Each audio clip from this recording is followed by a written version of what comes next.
Hey guys, so for today's video, I thought I'd do something a little different. I decided I would talk about my 5 raves of the month and my 5 product rants of the month. So I think I'll start with the good ones. Let's do that. Okay, so actually, this came as a total surprise to me, but I had bought these for my husband from the Menly brand. They've got not a ton of products, but a few. And I ended up using them, and I actually really like them. I picked up their face moisturizer and their face serum. And the nice thing is, they're pretty affordable, and they have a nice ingredient list on the back, very short, no drying alcohols, no fragrance, which is nice, and pretty affordable. So, and well packaged. So, loving these.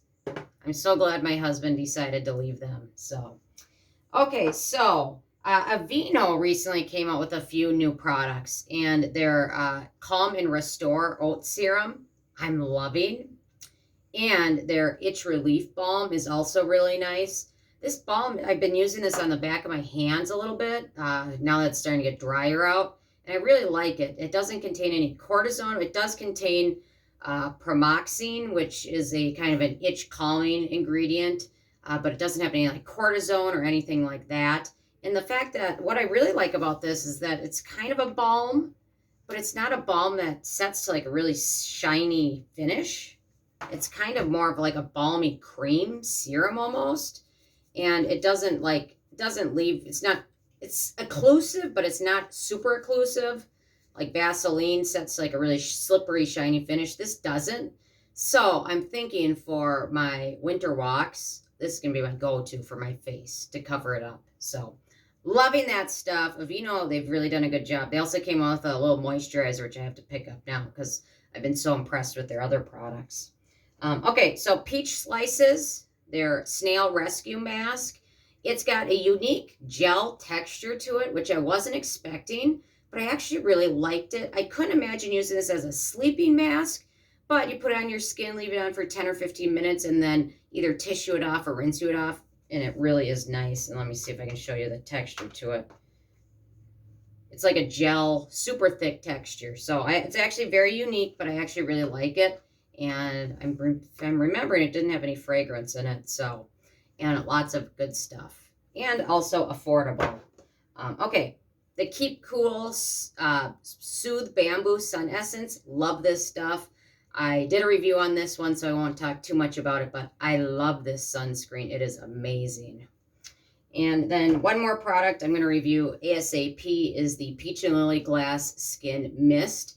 This is so nice. The mist is so fine, and it is so hydrating, and it works great in between skincare layers. So this one is an absolute rave. Love it. Okay, so for my rants. So it's kind of always a little bit disappointing because I always buy products with the hopes I'm going to love them. The first one I'll start with is the Cetaphil Deep Hydration new 48-hour serum that they came out with. Actually, the ingredients for this aren't too bad. The price is a little bit steep, but not ridiculous. But it has such a strong floral scent. I can't get over it. I even tested it again this morning. I put it in my hand, and I can still smell it, even though I've washed my hands since. So I like the other ingredients. I like everything else about it. The packaging, the price is not too bad. But that floral scent, which sticks around for forever, is just unforgivable for me. So almost any other scent they could have used. I mean, citrus is okay. Vanilla is okay. Vanilla is actually a good ingredient. But why do they stick this floral crap in there? Which I guess some people do like and can tolerate it. But I know if I continue to use it day in and day out, I'll get a migraine within a few days. So, okay. TonyMoly I'm Honey Mask. This is more of a rant. Well, okay, so when I saw the title of it, I thought of the I'm From Honey Mask, because kind of what they're calling it, I'm Honey. Kind of made me think of the I'm From brand. They also have a couple other products there, I'm Rice. It just made me think of 2 products that already exist from the I'm From brand. They also have an I'm From Rice mask. So anyway, I just didn't like this one too much. This one, if you have very, very oily skin, you might like it. This one is so thick and oil absorbent. I can't use it, but that doesn't necessarily make it a bad product. But if you have oilier skin, you might like it. But this one, I just didn't find it to be hydrating at all. And especially when I had that other mask in the back of my head when I was using this one's just a waste. So don't buy that one. Buy the I'm From Honey mask. Okay, so Neutrogena came out with a couple new products. A new sunscreen, which I picked up on their website a few weeks ago, and I've been testing it. And it's got a lot of alcohol in it, which for some sunscreens I can forgive if they have a really great UVA and UVB protection. I can get over the little bit of alcohol in there, and then I just layer it over a more hydrating moisturizer.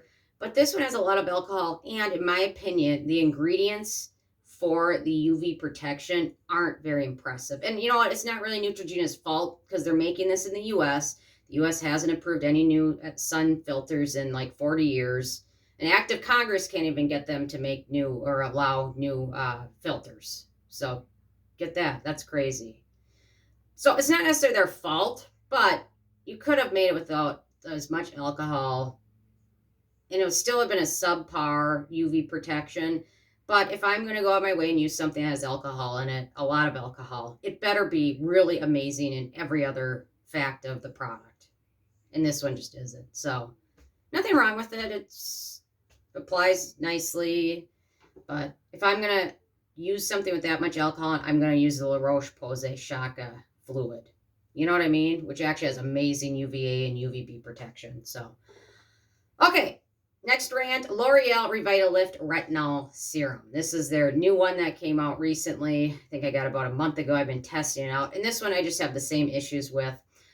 It doesn't have a lot of retinol in there. It's 0.3%, which is okay for some people that are newer to retinol. However, this contains a lot of alcohol. When you contain a lot of denatured alcohol with a lot of retinol, it just poses the risk for irritation to go higher. It just increases the likelihood that you might have an issue with it. You might get redness and flaking like can happen already with retinol.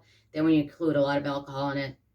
And the price of this one is not impressive at all. You can get a gazillion from The Ordinary for the price of one little bottle of this. And all of the retinol products from The Ordinary, in my opinion, are far superior to this. So, okay, and my last rant. I was really hoping for big things because I really like the ingredient list other than the frickin' fragrance. So this is the Missha Time Revolution Red Algae Ampule, which has some great ingredients in it. But again, this one has got a lot of fragrance, and I just could not get over that scent. I've heard great things from a lot of other people about it, and that's awesome. But for me, in my migraines and my sensitive skin and my nose, I just can't handle it. So I think that was a major faux pas with a lot of these rants today, was just fragrance or a lot of alcohol. I guess this one not so much, but it was just a letdown. So anyway, I'm interested in hearing from you guys what your rants and what your raves are for October. So leave a comment. I love hearing from you guys. And stay tuned for more tomorrow. Thank you so much.